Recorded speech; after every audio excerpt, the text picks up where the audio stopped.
Welcome to Ask the Funeral Director with Mike Voyajakis. Brought to you by Voyage Funeral Home and Crematorium. Now, here's your host. Good evening, everyone, and welcome to Ask the Funeral Director. I'm your host, Brad Wilder. Mike Voyajakis is here tonight. He's sitting right over here beside me.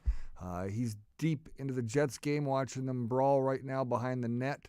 Some great action in this game tonight. We're keeping our fingers crossed. 2-1 Winnipeg. 2-1 Winnipeg. That's right. Here we go. It's going to be a barn burner tonight. They got another goal just a couple of minutes ago. We've got some videos to get to tonight. We've got an incident here in Winnipeg in the West End that happened. We've got some other video footage as well from a couple of other incidents that are happening right here in Manitoba. We'll get to all that coming up right here on Ask the Funeral Director after this. At the Cork and Flame, we're open for breakfast. Come in, relax, and enjoy before you start your day with amazing dishes, including skillet scrambles, omelets, poached eggs, French toast, pancakes, and more. The Cork and Flame breakfast special gets you in and out in a hurry with 2 eggs any style, hash browns, and your choice of bacon, sausage, or ham, plus toast, pancakes, or French toast, all for just $10. The Cork and Flame, not just for special occasions, but rather amazing eats. We hope to see you soon.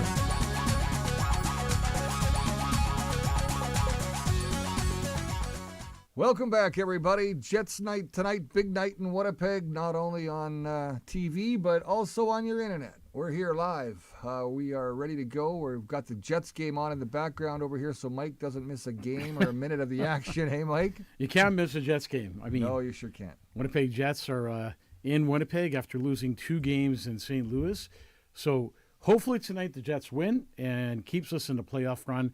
And I know there's a lot of Winnipeg Jets fans out there probably watching the show and the game all at the same time. Absolutely. Going to say hi to some people tonight. I see you're looking like a funeral director tonight.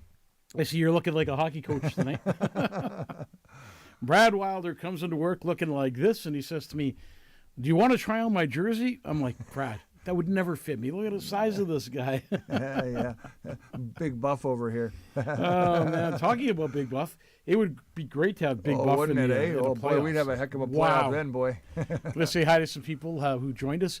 Brenda, good evening, Mike, and Brad, everyone watching. Wait a minute, who was on here first? You forgot who was on here first? She was on first. No way, really? Yeah, man. I thought it was Gord again. No, Gord's not even. Oh, he's number 3 now. 3. What's up, Gord? And, of course, Barb, hi from Vancouver Island. Kathy Tickle. Can't do it. You can do it. Tickle, tickle, tickle. You're going to do it. I know you're going to do it. Sharon, good evening from Transcona. All the way at Transcona. Wow. That's like driving in from Brandon. Where the heck is everybody? Is everybody watching the Jets game or what? 4 people. Al Bueller. Mike Voyajakis and Brad. Bueller. And, Sue's on the show. Hi, everyone. Fernie Coe is here. Thanks for dropping in, Fernie, from Washington State. Michelle is here. Al Bueller, of course. Bueller. He's here. Mary Lou Finnegan. Lori.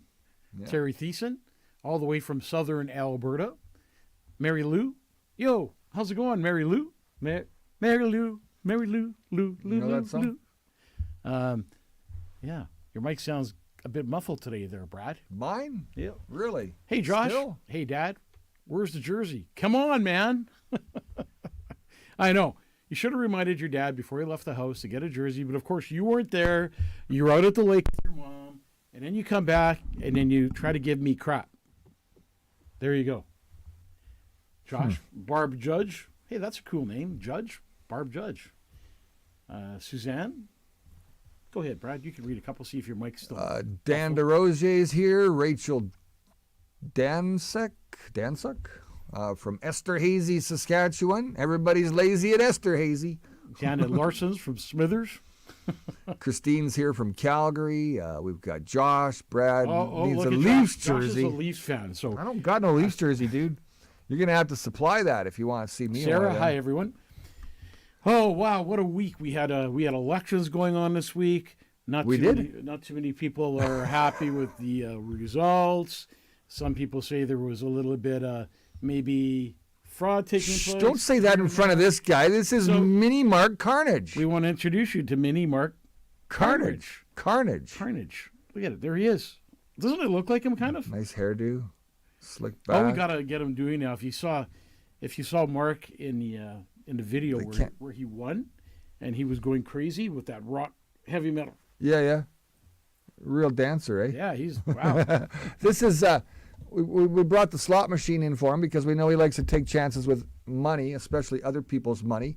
I'm going to have to assume that he's going to spend all of our cash as he gets into his position. You have any equity in your home? Because it seems like he's going to be going after our home. You know, I'm going to sell it before then. I really got to say this because I got to say it, even though I didn't want to talk about politics today. I know you said that, but here we are. After 8 years of the Liberal government, what were people thinking? Now, I know you have a right. You have a right to vote for whoever you want to vote for, and the people have spoken. Obviously, maybe. I mean, we're not counting the garbage can votes, but the people have spoken, and now we have a new prime minister. And unfortunately, fortunately or fortunately not, for the Liberals are back for another 4 years. So the way I look at it is, you know, instead of hate speech and putting each other down, we just need to get together, love each other. I got to be honest. I like Ted's comment today. Yeah, and respect the fact that you know what I'm talking about. Yeah, respect the fact that people made their decision, and we need to live with it now and just kind of move on and make the best out of the best, so we could just do it for our children and great-grandchildren. I got to be honest with you. You don't normally, you're a very compassionate man, and we know that. We know that you are caring and all of the things that come along with that. But at the same time, I know that you can get frustrated at the same time, just like the rest of us. Your compassion is something that is good, but we're at a position right now where there's just so many things that we're all questioning and unanswered. And I think that Canadians are looking for some resolve, right, Mike? And they're trying to figure out what's going to come in this wonderful future of ours. And we don't have the answers here on the show by any stretch, do we? Of course, it's the unknown, right? It is. And we're just into it. So first couple of days. And I guess when he starts making his first announcements, we're going to find out what's going on, what's going to take place, and what we're in for. So anyways, think positive. Maybe it won't be as bad as we think. But the good thing is 2-1 for the Winnipeg Jets. How could we go wrong? Hellebuck says he's going to be at his best today. We got one of our players back. We're going to go to our first video, and then we're going to come back and talk about Nobody can watch the video. The jersey's in the way. No, I'm just kidding. Don't worry. We got the full screen shot right there. And you know what? We're giving away. What are we giving away? Oh, by the way, if Kevin and Nano are watching from Canada Nano Silver, we ran out of prizes to give away. We got nothing to give away other than to say, if you need products, go to the Canada Nano Silver website and order your products. Absolutely. And support the two local people that support everyone else. But what we're doing tonight during this video that we're going to be playing, we're going to be giving away all-you-can-eat pasta at the Cork and Flame. Oh, yummy. If you haven't been to the Cork and Flame, you got to go for all-you-can-eat pasta. It happens every Monday night, all-you-can-eat pasta. And here's how you get that tonight. The first person, and we're going to do this during the video. Are we ready for the video? Yeah, we are right on. Okay, so ready? Get ready, folks. All-you-can-eat pasta at the Cork and Flame. First person who could give us the phone number to the Cork and Flame. First one to put it up on the screen. In the meantime, we're going to a video.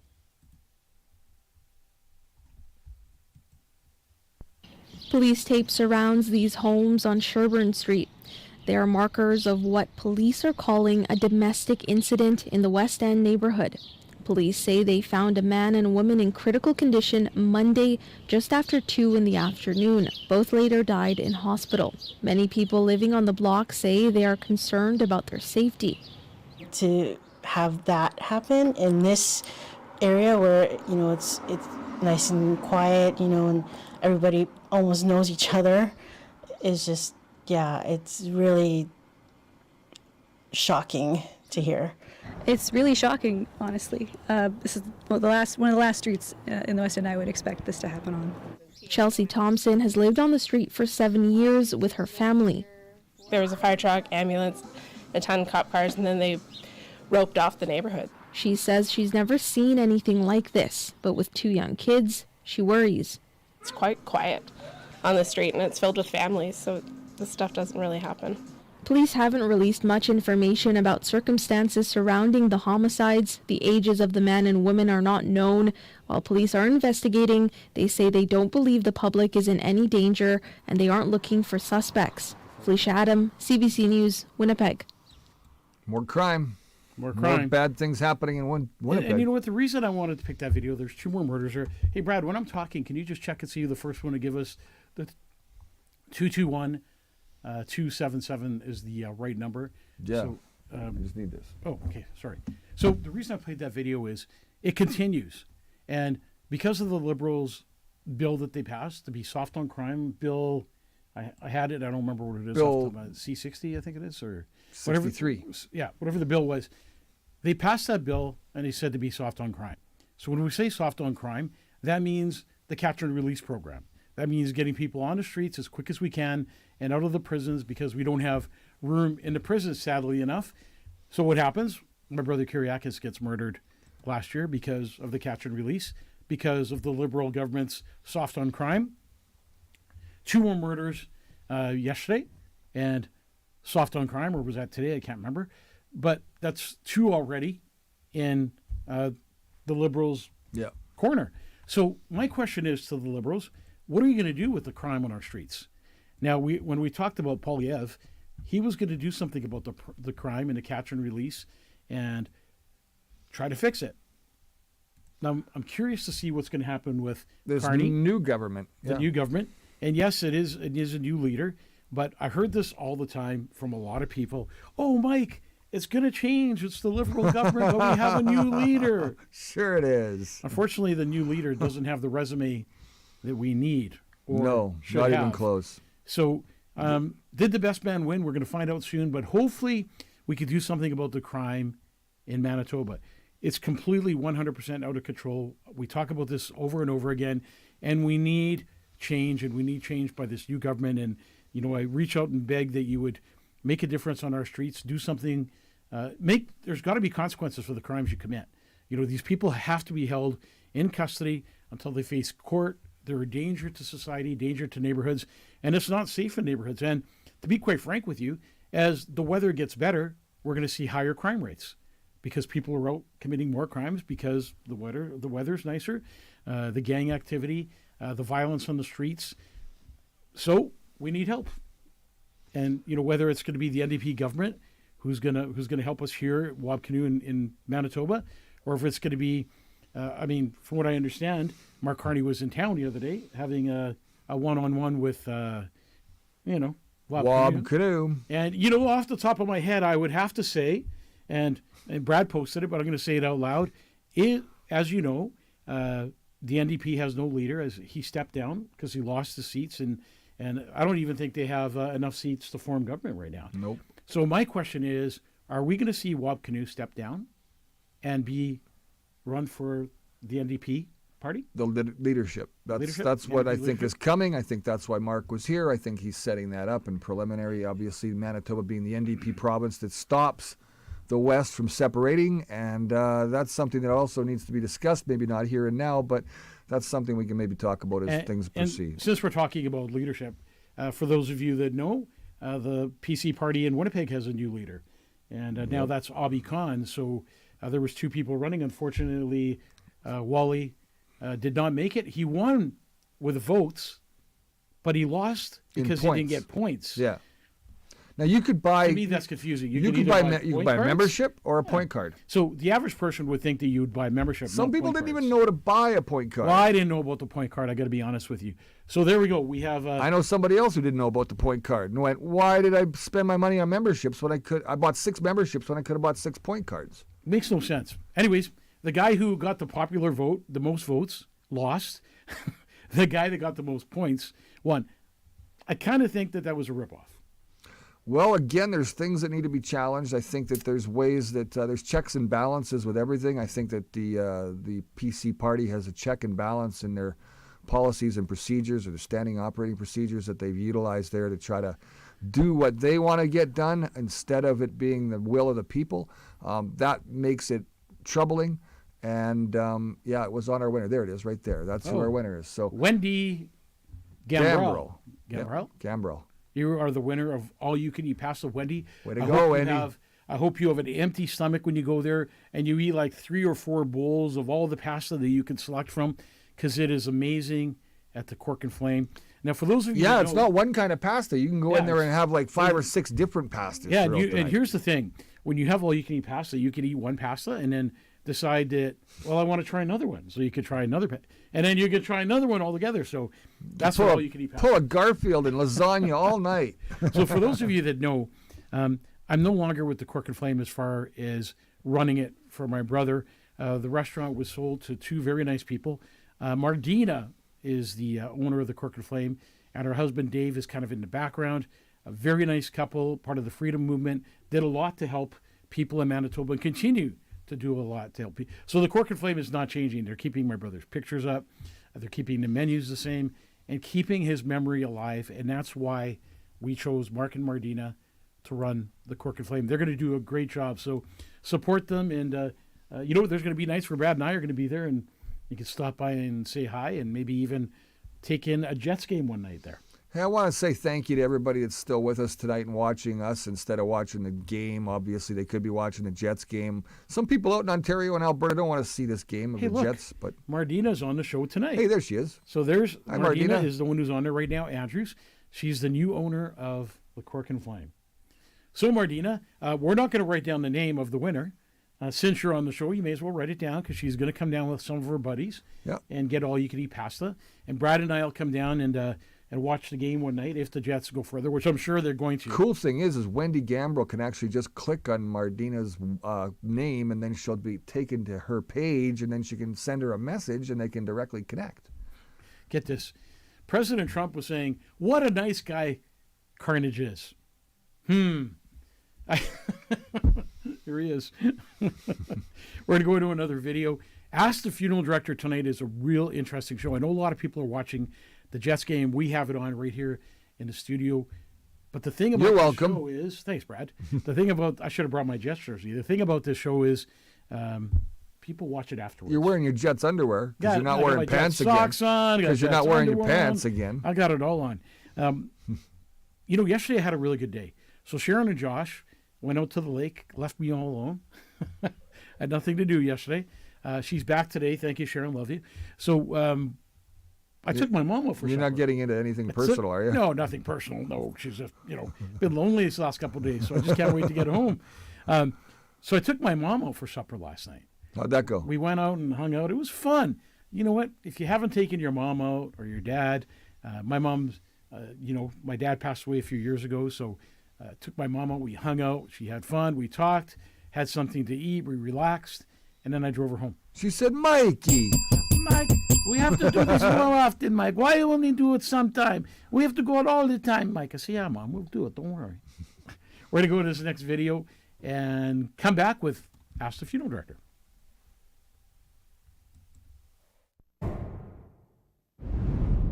I can't even begin to imagine the things that they are going through, the shock that they're going through. In the wake of the tragedy in Vancouver on Saturday, when a car plowed into a crowded Filipino street festival, killing more than 10 people and injuring multiple others, leaders from Winnipeg's Filipino community say they're shaken and extremely saddened by the incident. People are sending me information. Have you heard about it? And I contacted my pastor friend in Vancouver about it and how they are also shocked. We are shocked for this to happen to the Filipino community. Really very shocking here in Canada.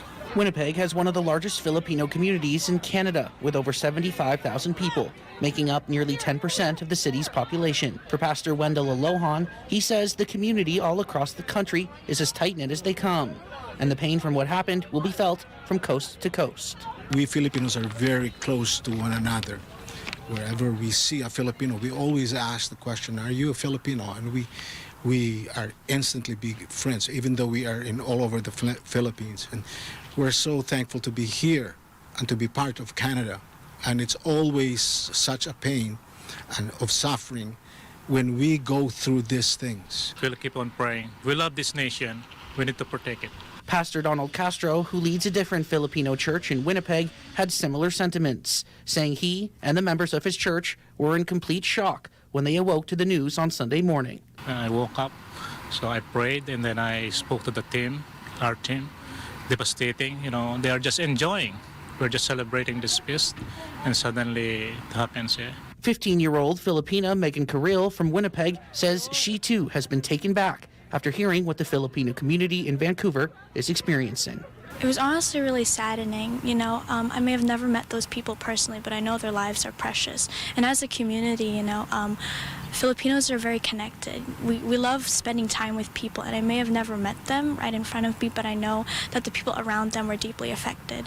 In Winnipeg, Eddie Huband, City News.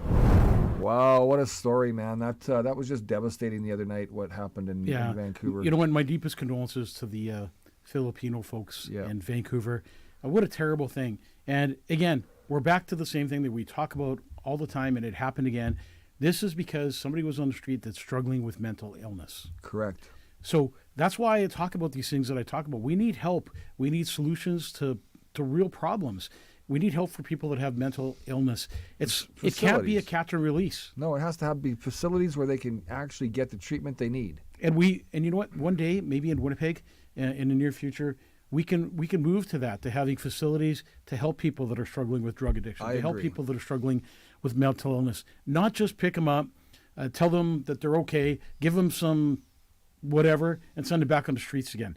I also want to say that another Filipino person died in a motorcycle accident in Winnipeg the other day, just in St. Andrews, actually, right beside my house.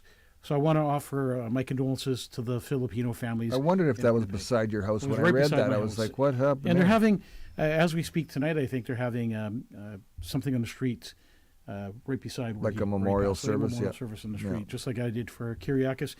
So the Filipino people in Manitoba are amazing, hardworking people, family-oriented. Always smiling, always working 3 jobs, too. Like they're hard workers. We do a lot of Filipino services, and they're very nice people. So again, my deepest condolences. Yes, we need to close the rotating doors. And from what I understand, even in the accident that happened on the highway, that person is being charged with something. I'm going to keep my mouth closed about it. But there's situations that are happening. We need to deal with them.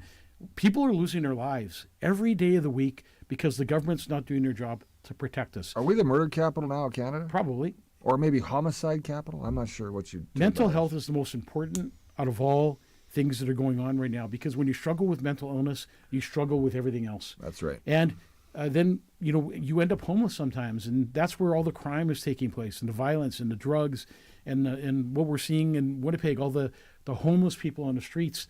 And we talked about safe consumption sites that the NDP government wants to bring right here in Winnipeg. What a terrible idea. Hastings Street in Vancouver is a total disaster. And we talked about where Brad lives, safe consumption sites. Lethbridge. Yeah. We need to put a stop to safe consumption sites because they're not safe at all. No. As a matter of fact, they're dangerous.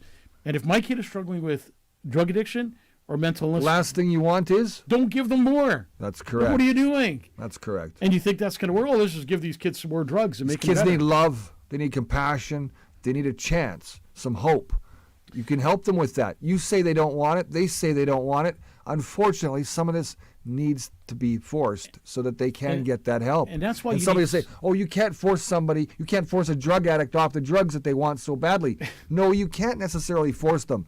But you can explain to them and get them on the right path by getting them the right treatment. And that treatment isn't by taking away their drugs or not giving them any drugs, but weaning them off of them correctly through the mental health establishments along the way who know how to do this properly. But you'd figure these government officials would be educated enough to know right from wrong. But it seems like it's Justin didn't. Mark isn't going to. I don't know. I don't think we've got any hope in that regard in this country, and that's what we need is hope. It's really sad, and that's why I was hoping for something different, a new beginning to see what they would do to make it better. But what we talk about on this show all the time, something I push, fighting against crime and the justice system and everything that's going wrong, and doing it for my brother Kyriakis and in his memory, I'm not going to shut up. I'm not going to be silenced. I'm only going to move ahead. And I'm only doing it for you and your families because people think this could never happen to me. Well, we never thought it would happen to us either. We're going in this next video. It's Ford who's talking about exactly what I'm talking about, and he makes a good point and a good message. And I don't agree with everything he says, but I do agree with what he's saying here. Which is strange, because a lot of people don't ever get along with him. Strange. We want to take you live now to Peel Regional Police Headquarters. This is in Mississauga. Premier Doug Ford is speaking. Let's listen in. To make sure that we protect Ontario. It's a mandate to protect our workers and businesses from tariffs and economic uncertainty. But it's also a mandate to protect our communities and make our streets safe. Because right now, the federal government's broken bail system is letting far too many criminals back onto the streets just days or even hours right after being arrested. Enough is enough. At the provincial level, we are doing everything in our power to strengthen bail and keep criminals off the streets. We launched new bail teams made up of special prosecutors just over a year ago, and they're already producing real results. These teams have been involved in more than 3,000 cases, helping keep people accused of serious crimes behind bars and helping resolve these cases faster than ever before. That's why today we're making them permanent with dedicated, intensive, serious, violent crime bail teams across Ontario. We're also improving and increasing the collection of forfeited bail money from people who breach their bail conditions and their sureties, and launching a comprehensive overview of the bail system to ensure it is effective. And we're working to establish a new user fee system for people who are ordered by a court to wear ankle monitors so that they are paying for their own devices instead of the taxpayers. And our intention is for the proceeds to cover the cost of the ankle monitoring program and support victims of crime. My friends, we're doing whatever it takes to make our streets, our homes, and our communities safe again, but we cannot do it alone. That's why, once again, I'm calling on the federal government to pull its weight and keep our streets safe. With a newly elected federal government now in place, we are counting on them to bring in stronger penalties and more restrictive conditions for bail so violent repeat offenders stay behind bars and off our streets. We're stepping up, we're cracking down on criminals, and we're standing with law-abiding people of Ontario. I want to thank you, and may God bless the people of Ontario.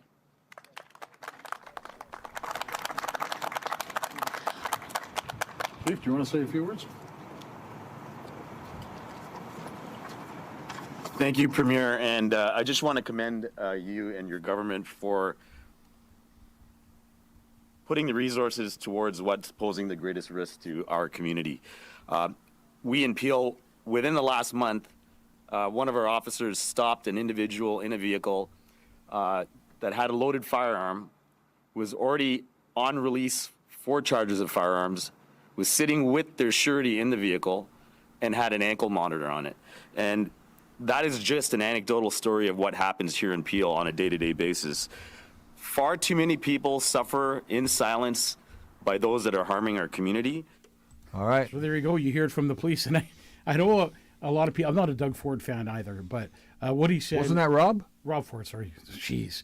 Is Doug dead or is Rob dead? I can't remember anymore. What he said is really good. I mean, Doug Ford is pretty slow to action, and that's right. And you know, somebody had a good idea in the comments, and I thought about this too. And that's what I was saying. He's slow to action, man. The thing is, great talker. Maybe we need a whole new party, a party that's a new beginning, a new grassroots party, a grassroots party that's going to stand up for Canadians and do the right thing, and a Canadian who's actually going to be in charge of that party and running it right across Canada. I think that's what we need, a new beginning.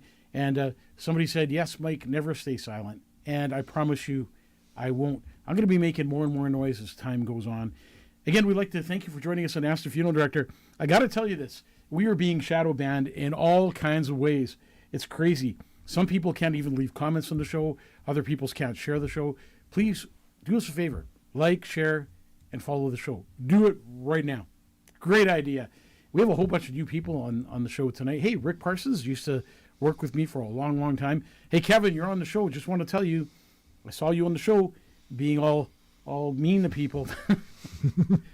Big Kevin. I want you to know, Kevin, we do not have any prizes to give away for Canada Nano Silver, so get a hold of me, drop off some stuff at the funeral home. We're going to go into Ask the Funeral Director now. A lot of interesting questions on Ask the Funeral Director tonight. As a matter of fact, probably some of the most interesting questions I've ever read. Well, I didn't get a chance to read them all, but some of them. When does Jenny start helping us on the show? Yeah, you know what? We're going to start doing something in the background. I haven't talked to Jenny yet, but it'll be somebody, and they'll be taking care of the comments in the background. So people have been complaining about getting bullied in the comment section. We ask you not to bully people in the comment section. Try to get along. Not everybody has the same view on things. Some people may have a different view. Some people are still learning. Some people, are still learning. Don't criticize them. Work with them. Be respectful. Be compassionate and caring. And know that we are all in this together. And some people who are new on the show don't really know. And they're just starting to get the messaging now, and they're just seeing us talk about it for the first time. And we're the one exposing it to them because they've been watching mainstream for so long. The other day, YouTube took our stuff down for... What else is new? Medical for saying that we're talking about false medical things. Well, we don't really talk about... Well, maybe it could have been a video. It could have been when we said we're going to bring Dr. Dan on the show. Could have been. Maybe when we said, well, Dr. Dan has a different view now. That was the wrong show. That wasn't the same show. I don't know. It wasn't that. I think it had to do with the COVID thing. But, the vaccines are safe and effective. Hey, I want to tell you something. Look at me. Do I look like a godfather to you? Yeah. Hey, do I look like a godfather to you? So I got a chance to baptize. You look like you eat a lot of Greek or Italian. Hey, look at this. Come on, man. Are you kidding me? This is pure muscle. So I got to baptize my nephew Christopher the other day. So it was a 3-part baptism. It was so cool. Josh is also a godfather. You did his feet, then you did his neck, and then you did his head? We dip him in the water. There's a baptismal there. Yeah. And if Father Nick was on the show, he can tell you all about it. But anyways, three dips? So 3 people got baptized. Yeah, three in. So I baptized Christopher, Josh baptized Dexter, and Amanda baptized Sophia. All the way under? Yeah, it was great. So after, do you guys is it like turn into a hot tub? No. Let's go into the first question. All right, first question tonight. As a leader in your community, as a funeral director too, do you ever talk to the younger generation about the issues that are struggling? Kids are struggling with all kinds of things today in today's world. Can you share a story or two? This person says they've been watching for many years and find you to be quite the motivational speaker. And I'm sure you must do some of that. Hey, Carrie, thanks for the question. Yeah, Carrie, thanks for the question. So you know what? I'm going to share a couple stories for you, and this will probably cut down the questions we're going to have tonight. But I'm going to share a couple stories on how I help people and what we do to make a difference. So years ago now, we would set up a fake accident scene at the Assiniboine Downs, and we'd bring in vehicles from MPI that were actually smashed up, and people actually died in these vehicles, whatever the case may be. And then we'd have 2 buses blocking off the whole crowd that would be there. This would be all high school students who were soon to graduate. So as we had the accident scene take place, we had fog machines, we had actors in the vehicles, and all of a sudden you'd hear a bang, and all of a sudden the buses would move, and you'd see this huge accident scene at the Assiniboine Downs, and people screaming and yelling, and they were all mic'd. And then for the first time ever, they would actually allow the Headingley RCMP to be dispatched, a real dispatch, as if it was a real accident. So you could hear the sirens coming from different directions, police sirens and ambulances, and they'd come on the scene and they'd be working on these kids who were in the vehicles. And then finally, at the end, a funeral director would come, and that would be me and whoever was with me, and we would take away 2 kids. You'd act like a coroner. Yeah, we'd actually know the funeral director takes people away when you're out of town. It's not the coroner's office. It's the funeral home when there's a death. Gotcha. So anyways, we'd go there and we'd take 2 kids away, put them in the stretcher, and we'd move away. And what would happen next is, so they know that was fake. They know that it was just a set-up scene. So we bring all these kids into the Assiniboine Downs room that they have there. And then what happens is the doctor gets up and talks about how it felt to lose a young kid on his table and then have to go home to his child. And the paramedic would do the same, and the police officer would do the same. And then finally, the funeral director would get up. And when I speak to these kids, I get down and dirty and into their minds. And I would say to them, here's what happens to you. So I ask everyone to close their eyes, and I ask them to imagine that they're in a motor vehicle accident. Bang! You're in an accident. You die. You've been drinking and driving, or you've been doing drugs. What happens to your body afterwards? Your body is taken from the scene, placed on a cold table, in a morgue, at a hospital, where you await an autopsy to take place. In the meantime, your parents, who love you unconditionally, have to come and say, yes, this is my son, an identification. Following that, an autopsy takes place. The parents have to make funeral arrangements.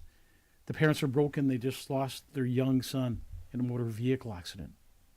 So I get really down and dirty and into their heads so they can see and hear what takes place. So an odd thing happened to me. I was walking in Kildonan Place with Josh one day. And as I was walking in the mall, these two big kids walked towards me, and the one kid had tears in his eyes. And I thought, uh-oh, there's going to be trouble here. These kids don't look happy. I asked Josh to take a seat, and I said to this one kid, I go, hey, man, what can I do for you? And with tears in his eyes and an angry voice, he says to me, man, I just want to give you a hug. I'm there, give me a hug. He goes, you saved my life. I'm like, well, how did I save your life? He said, I was at that seminar that you were at, and you talked about what would happen to my body and how my parents would have to come and identify me, and all the things that you said were in my head. I was at a party one night, he says, and I was drunk, stoned, walking towards a car where the driver was also drunk and stoned, and all I heard in my head was your voice telling me not to get into that car. That night, he says, my buddy and I didn't get into that vehicle. 2 other people did. 2 blocks away, that vehicle got into a head-on collision. And both those kids in the backseat died. And he said, that would have been me and my friend. That's how you saved my life. And I said, no, I didn't save your life. I planted a seed. You watered that seed, and you made the right decision, and you walked away. So when I talk about this, I tell you and I encourage you to talk to your children. Talk to the younger generation. There's a lack of that happening, a lack of communication, a lack of wisdom passed on to them on what happens and what they could do and how they can avoid it. And that's simply what I did that day. I spoke from my heart and put fear into their hearts, knowing that they would face those consequences if a head-on collision takes place. And you only could picture one of your children, being in a head-on collision and you having to go through all that. And no child wants to die. No child wants to die in a tragic accident because they made a mistake. But sometimes, just sometimes, when you talk to this younger generation and you're not the mom or dad who's talking to them, but a total stranger, especially a funeral director, sometimes it just clicks in. It clicks in. And I want to share another story with you. And this is a heartbreaking story. One of my friends called me one night, quite a while ago, and he said to me, Mike, my son is going to commit suicide. He keeps talking about suicide over and over again. I said, can I call your son? I called his son and I said, hey, bro, you don't know me. I don't know you. But you've been telling your parents you want to commit suicide. I go, how about if you come down to the funeral home? I'll pay for the taxi. We'll sit, we'll have a conversation, and tell me what's up. Just be straightforward with me and talk to me. So that kid came down and we talked, and it was a long conversation. In the morgue that day, I had a 15-year-old that had committed suicide, and he was autopsied. So I said to this kid, I go, hey, you need to put drugs aside. You need to get high on life. What does that mean? He says, get high on life. Find something that takes you to the next level. Find something that excites you. Find something that makes you move forward. Find something that motivates your mind.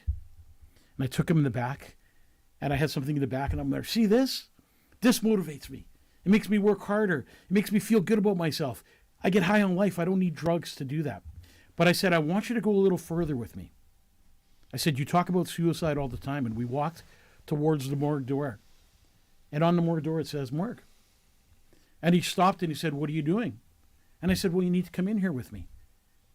And by the way, I had the parents' permission of the child that did pass away to do this. I said, come on in with me. I want to show you something. So he stopped at the door and he almost started crying. He said, I don't want to see what you're going to show me. And I said, no, we're going to go in. You keep talking about suicide. You keep talking about how you're going to take your life. I want you to know what suicide looks like. I want to show you what suicide looks like. And I grabbed him by the hand and I walked into the morgue with him. And what that kid saw, he'll never forget.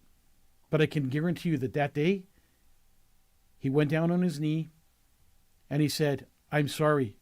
And he said, Lord, I will never talk about suicide again. That was a valuable lesson for this kid, just to see what suicide looks like. Those stories are positive and powerful stories because it changes people's lives. And I would wish they'd bring funeral directors into more schools and have large gatherings where we could speak to kids and tell them the truth about drugs, tell them the truth about mental illness, tell them the truth about suicides. You know, you hang around with a drug addict, you're going to be a drug addict. You hang around with an alcoholic, you're going to be an alcoholic. You hang out with a business person, more than likely you're going to be a business person. Who you hang around with is who you become. And I love talking to kids because even if you save one child, you've done your job as a human being on this earth. All right. That was deep. Very deep. Listen, this next question, it's pretty emotional too. If you don't feel like doing this, you don't have to. Don't feel obligated. You recently lost your younger brother to a violent murder. Would you be kind enough to describe the emotions that you're dealing with as someone who works in the death industry daily? Barbara, a journalist in Canada, is interested in hearing your thoughts on this because there's murders happening all over this country and there's people going through exactly what you've gone through. In a sense, it might not be exactly the same circumstances, but death is death. You know, Barbara, it was probably the hardest thing I ever had to do in my life is work on my little brother, take my little brother into my care from in the hospital with Mike McIver, another funeral director. And the emotions that were going through my mind were crazy. Kubler-Ross wrote a book called Death and Dying. If you have a chance to read that book, it's a very powerful book talking about the 5 stages of death and dying. And of course, your first stage is to be extremely angry. I was so angry that if I could have been in front of that guy who murdered my brother, I would have killed him with my bare hands. That's what goes through your mind. The first thing, anger. Second thing is denial. To deny the fact that when I got that call and they said, your brother's laying on the street, hurry up and get here. Denial. And your mind saying, no, this can't be real. This can't be real. He can't be, maybe he's just hurt. Maybe there's nothing wrong. Maybe he just, maybe the guy just broke his jaw or stabbed him or did minor damage to him. That was what was running through my head. And then, of course, bargaining. You bargain with God instantly. You say, Lord, let this not be true. Please don't take my little brother. Please make it okay. Lord, I'll do anything. Keep Kyriakis alive. We love him. We need him. And bargaining was a big thing. And as I moved on, you had to learn to accept the death. And when I saw Kyriakis for the first time, when I got to touch him and move him from the hospital gurney to my stretcher, that was reality kicking in, that my little brother was gone.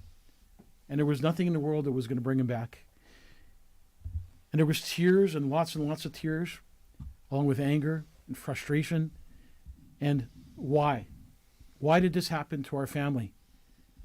I was mad at the government. I was mad at the system. I was mad at the catch and release program. I was mad at the police. I was mad at everything that happened during my brother's death. And then there's acceptance. Accepting the fact that your brother is dead. Accepting the fact that he's in God's care. And there's nothing else that we can do as human beings on this earth other than give him the proper farewell. To make sure that he's loved and remembered for all the good things that he did. To give him a proper burial. To do something that the court can flame for him. And have that candlelight service. So much of this helped me get closure in my own heart. And to try and heal. And those are the emotions I went through. They're emotions that are never going to go away. Emotions that you'll never understand until you lose a loved one. It doesn't have to only be murder. Losing a loved one to cancer or heart disease or whatever the case may be. Sometimes the other thing I was mad about is that I didn't get a chance to say goodbye. That I didn't get a chance to be there as he was lying on the street to help him. See, he can hear my voice. I almost want to tear up. So Kyriakis can hear my voice one last time saying, hey, bro, I'm here for you. I'm here for you. I love you. We didn't get a chance to do that. because his murder was so tragic.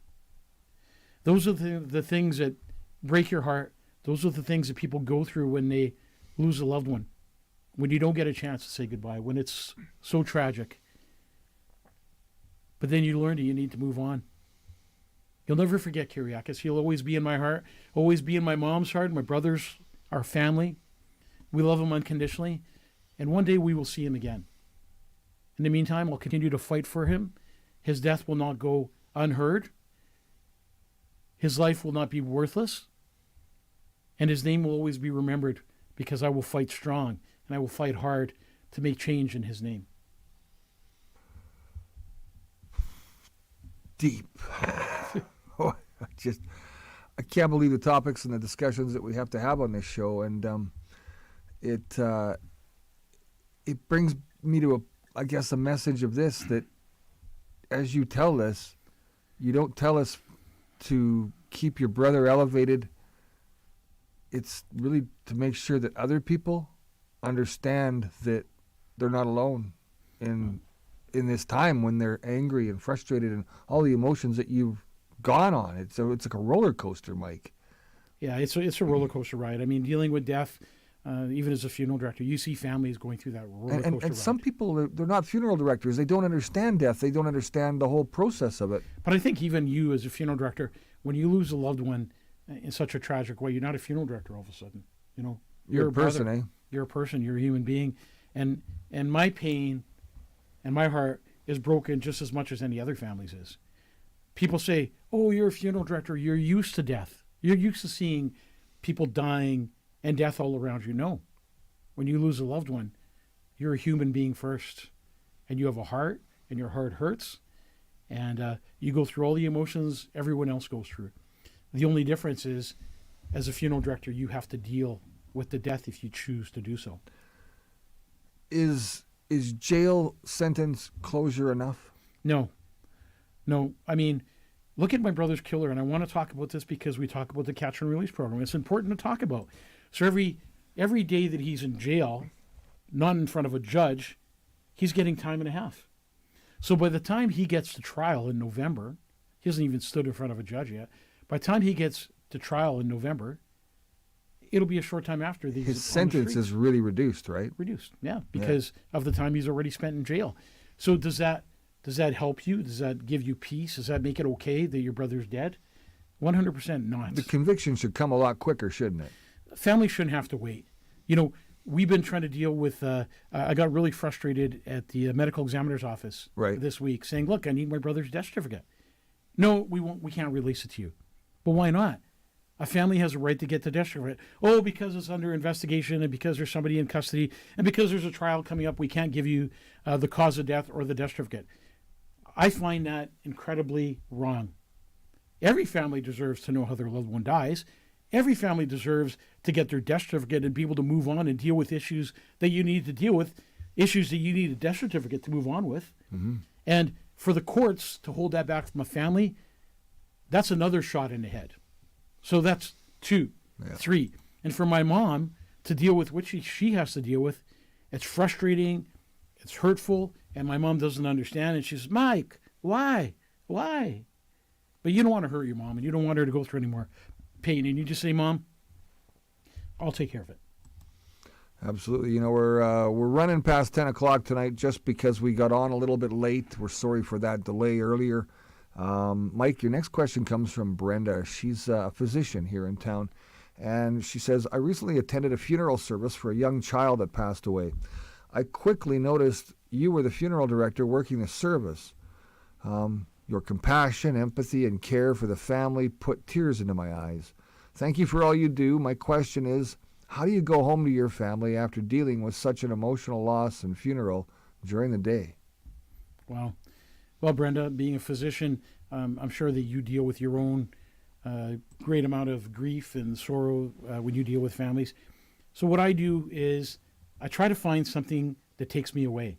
So when I leave the funeral home, I try to leave my work at the funeral home. I don't go home and talk to Sharon and Josh. Well, Josh works at the funeral home.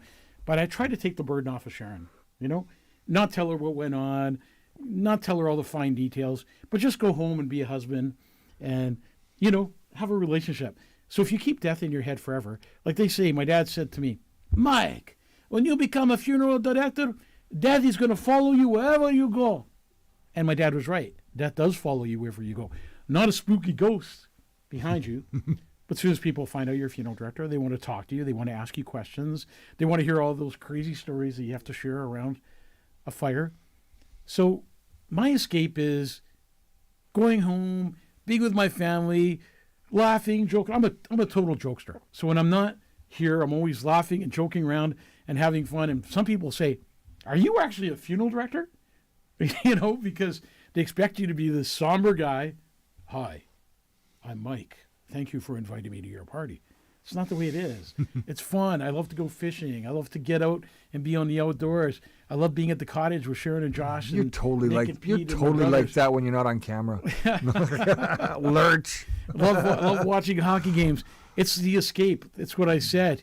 Get high on life. Get out of the funeral home that kind of brings you down sometimes, and get into the real world and make the best of it. And enjoy life till its fullest, because you never know. You never know.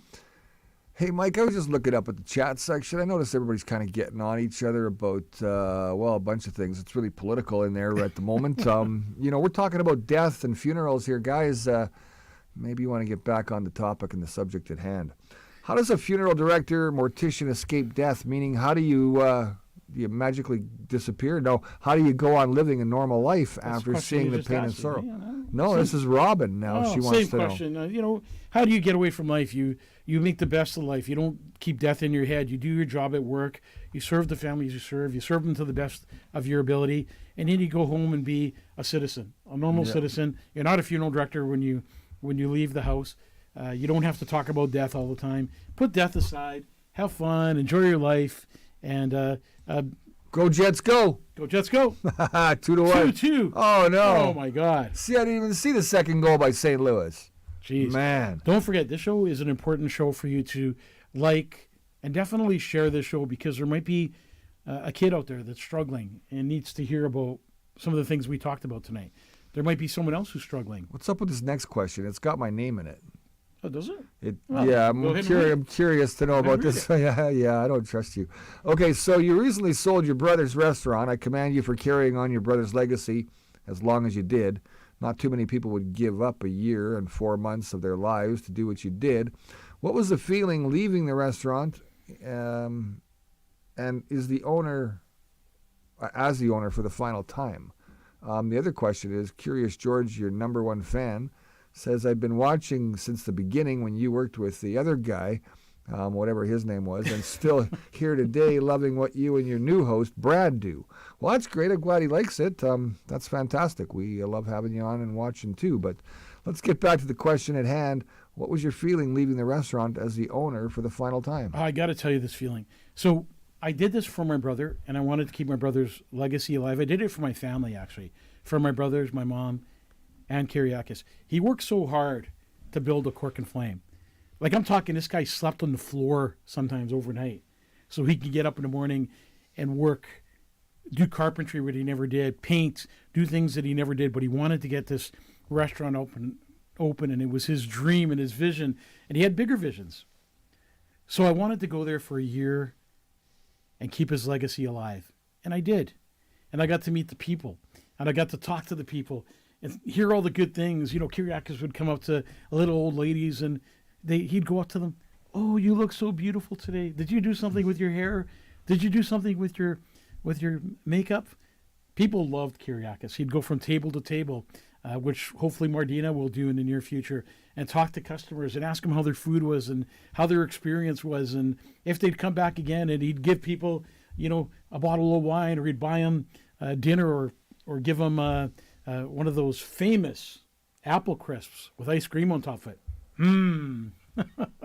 So when I walked out of there for the final time, it was a huge burden. Don't forget, I'm running, I'm a funeral director, and then at night I'm going and being a restaurateur. So when I walked out of the Cork and Flame, it was honestly like I did a 1 year, 4 month sentence in jail, and I was released. And when I walked out of that restaurant door, this pressure that was on my shoulders, just like, it wasn't that bad. You ate well. Look at you, got quite the belly. I'm not saying, I didn't say you were fat or nothing. You saying I'm fat? No, I said I didn't say that. The food was great at the Cork and food is Flame. I love being fantastic. at the Cork and Flame. But you know Still what? great. There was a time where you had to leave. And when I left, the burden just came off and I got to be Mike again. I'm always going to go visit and see David Mardina and all that kind of stuff. Yeah, you know what I wish? What's this? That's... He's totally changed. These guys are gone. He's totally changed Who's since changed? you, since you've left the restaurant. Oh, it's just a feeling of, wow. All right, next question. Next question. Do you think someone can successfully fake their death in today's world? Do you think I'm going to get out of it? So, you know, in the olden days, a lot of people would fake their deaths and collect insurance policies. Big, large, chunky insurance policies. But those were the days when everything was pen and paper. No computers. You'd send Things a could death get certificate. lost. Yeah. You'd mail in a death certificate and the insurance company would send you a check because you got to... But there was a lot of fraud that went on. There was a lot of people, funeral directors, that signed death certificates and said, well, give me 10 grand, and I'll sign the death certificate for you. So even in Winnipeg, in Manitoba recently, a funeral director was signing death certificates, sending it in to the insurance company saying that the person was dead and collecting the money. Really? And he went to court for it and he got charged. So that happened right here. Did he have to pay it back? Probably. The court's probably got it. So what happened right here in Manitoba is he was fraudulently faking people's deaths so he could collect the money that they had in insurance funds. So the way it works is we need to send a death certificate to the insurance company, right? Mm-hmm. They send us a check back saying, fine, and then they close the file. So the family would never know. Right. So these days, with computers and 2 people registering a death, myself, so now if I want to commit fraud, well, now the medical examiner's office is also going to send a copy in. There's 2 copies. There's the registration of death, and then there's a death certificate. So things have really changed. So the bottom Checks line and is, balances have figured it out. Yep. so to answer your question, I don't think it's too easy to fake your death these days. Thanks for that question, Gemma. I've always wondered, do you find yourself talking to the deceased while embalming or dressing them? Sean wants to know because he wants to be an embalmer too. Sean, it's therapy. I can't tell my problems to anyone else. So I sit and I talk to the deceased and I tell them everything that's on my mind. It's almost like going to see a therapist. Just kind of let it out. Nobody What's cares. that coming through the tube? Oh, sorry, I'm not supposed to talk about that. That'll get us in trouble. Oh, man. Safe So and effective. You always talk to a deceased person, especially, and you're not, there's nothing wrong with you. You sing. Sometimes I'm singing in the morgue. Sometimes I'm talking. Sometimes I'm saying a prayer. If I know the person, you're kind of going, geez, man, why don't you do this in life? So, yeah, expect your mortician to talk over your body, maybe sing, maybe tell a joke. Who knows? But got the Huey Lewis going in the background like American Psycho. We have music going in the background. I like having music in the background. And I actually been thinking about when I work in a morgue next time, putting in, earplugs with music. Apple iPads, whatever they're called. Earbuds. Yeah. So yeah, we do. I think a lot of the funeral directors do that. Next question is an interesting one. Homer says, have you ever had a funeral crasher like Wedding Crashers, for example? Oh, man. Coming in for lunch. You've heard of Wedding Crashers. So I'm going to share a story with you. Funny story. So, we have cameras in the funeral, and I'm sitting in the office one day, and I see this guy come into the funeral who just looked like he didn't belong. Nobody talked to him. He sat at the back pew. At the end, he walked by and offered condolences to the family. So that kind of, maybe he does know the family. And then he went upstairs and had a huge meal and actually took some food home with him, which a lot of people do. And then the next funeral we have, I walk into chapel, and the guy's sitting in the same spot, same clothes on, same thing, walks by the family, offers the family condolences, back upstairs, food, takes more food home with him. And I'm thinking, wow, this guy knew 2 people in a row. Third time he comes in, definitely a funeral crasher, comes in, and he's sitting in the back. So I walk up to him and I go, hey, not to be rude or anything. Yeah! Woo! All right. Not to be rude or anything. I said, but can you tell me the deceased person's name? Well, you're being kind of rude for asking me that. Why are you asking me questions like that? I don't have to answer that question. I'm grieving right now. I said, you don't know the deceased person's name, do you? Busted. And he got up and he walked out of the chapel, and I haven't seen him since. So there's a guy Great idea, I guess. If you're hungry, you're on the streets, and you need to eat, you go to a funeral, pretend you know the family, go upstairs, eat, take some food home with you. My dad would say, Mike, I told you this kind of stuff happened in the funeral home. People like to eat. Oh, man. Hey, Mike, if somebody's got a glass eye, do you take it out before cremation? And what happens if a pacemaker explodes? Lost sound. Kevin Is it my wants to device? know. Yes, he has. So, Kevin, if you have a glass eye, we leave your glass eye alone. And then we kind of find it afterwards. Yes, it's your device, Kevin. But if you but have, you can't hear us. If you have a Kevin, come on, man. Come on, you Kevin. ran Canada Nano Silver, and then buy some expensive equipment when you're listening to the show. And Daryl's still awake, which is really amazing. Yeah, way to go, Daryl. Yeah, Daryl. And we don't even hear any comments from you. No, yeah, no. Or has he been busy in the comments? He's been busy. No, not in the comment section. He's been busy at home. And if you find a pacemaker, if you put a pacemaker in the crematorium, let's just say we have a new guy there, and he doesn't check the body properly, and he misses the pacemaker. The pacemaker. So just imagine putting a battery in your oven at home, turning it on to 350, boom. That's what happens when you place a pacemaker in the retard. We got time for a couple last questions before we wrap things up, yeah? Okay, so let's Yeah, get go to ahead. this one. This is a serious question. Have you ever performed a satanic funeral service, ritual, heavy metal, upside-down crosses? John, a very confused individual, wants to know. John, being a confused individual that you are, I can honestly tell you I've never done a satanic service, nor would I. And if I knew it was a satanic service, I'd probably tell the family to go elsewhere. Yeah. Nothing that I want in my funeral home, or do I ever want to go into a satanic church, because there is. Never mess with the right cult. here in Winnipeg. No thanks, not interested. Haven't performed a service for them. What are you going to play for music? Like, Highway to Hell. Like, I want that played at my funeral. Anyway, all right, Mike, one last question, but you have to ask this question today to wrap things up today. Are you ready for this? Yeah, go ahead. Okay, you're going to watch right over there. All right. Okay, got it on that monitor there? You can see? The little one in the middle. The little black one there. It yeah. says John, very confused. John, individual. a very Okay, confused individual. That's not, okay, now the question's going to come up right underneath that. Question 12, here we go. Is Brad Wilder a good-looking in person as he is on TV? Love, females everywhere. Who wrote that stuff? Jeez, Brad, how did you get in there and write that about yourself? That'll teach you. Brad is an amazing-looking gentleman. If you see him in person, he looks like Prince Charles. He's one of these guys that the ladies Yeah, jump you bet. all over. He's a ladies' Don't compare me to a man. pedophile. He's a ladies' man. Take a look at him. He's more than any woman can ever handle.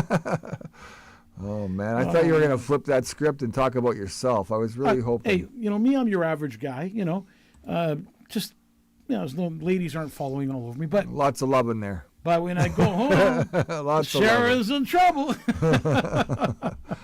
Well, Stairway to Heaven. I've played that song numerous times at funerals. Well, thank you for joining us tonight. Love you guys in the comment section. I know the comment section got a little wild tonight because of the elections. Not everybody is happy with the outcome, but we need to live with it, move on, love each other, and respect each other's decisions and choices. God bless you and your families. Take care of yourselves and each other. Good night, everybody. Good night, Brett. Thanks Good for night, having Mike. the Winnipeg Jets game on. You bet. Jets are winning the hockey game. Woo! We still got time to get home. The Whiteout Party's still happening down between the Met and the Canada Life Center. So, get downtown if you still got time. It's only 10:16. The game's not over for another hour and a half yet. And you know what the funny thing is? Right when the game finishes, 10 minutes later, downtown Winnipeg will be DEAD. a ghost town. Just like a funeral home. Take care of yourselves. Don't forget to share the show tonight. Good Bye night. for now.